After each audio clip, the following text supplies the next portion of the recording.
শ্রীল রূপ গোস্বামী বলেছেন যে ত্রাস, নিদ্রা, ক্লান্তি, আলস্য এবং উন্মত্ততা সঞ্চারী ভাবের অন্তর্গত বলে গণনা করা হয় এবং গভীর আকর্ষণ থেকে সেগুলি উৎপন্ন হয়। বিতর্ক, মতি, নির্বেদ, স্মৃতি, হর্ষ, অজ্ঞান, দৈন্য এবং সুক্তি হচ্ছে প্রেমের বিভাব। সঞ্চারী ভাব পরতন্ত্র এবং স্বতন্ত্র এই দুই প্রকারের হয়।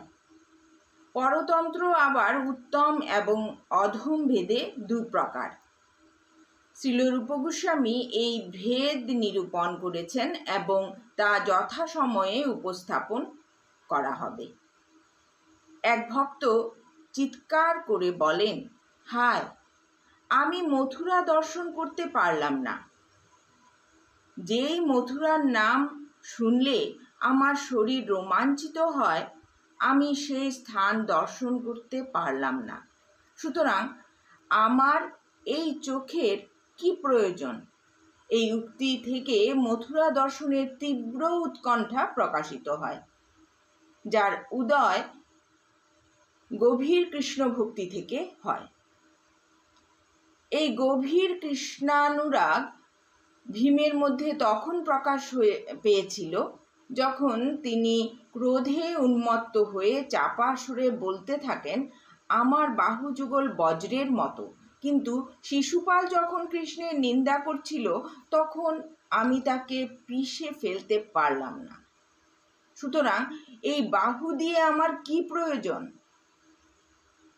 এখানে ভীমসেন অত্যন্ত ক্রুদ্ধ হয়ে পড়েছিলেন এবং সেই ক্রোধের দ্বারা প্রভাবিত হয়ে তিনি অসহায় বোধ করেন। ক্রোধজনিত এই অসহায় বোধের কারণ হচ্ছে শ্রীকৃষ্ণের প্রতি গভীর আসক্তি। এটি ক্রোধজনিত শ্রীকৃষ্ণের প্রতি গভীর আসক্তির একটি দৃষ্টান্ত।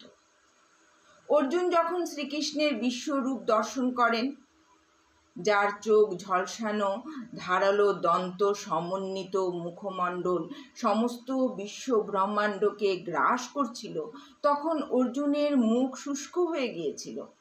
সেই সময় অর্জুন আত্মবিস্মৃত হয়েছিলেন এবং ভুলে গিয়েছিলেন যে তিনি হচ্ছেন শ্রীকৃষ্ণের সখা এবং সর্বদাই তিনি শ্রীকৃষ্ণের কৃপার উপর নির্ভরশীল। এই ঘটনাটি নিকৃষ্ট পরতন্ত্রতার একটি উদাহরণ। কখনো কখনো বীভৎস কার্যকলাপও কৃষ্ণ প্রেম বর্ধিত করে।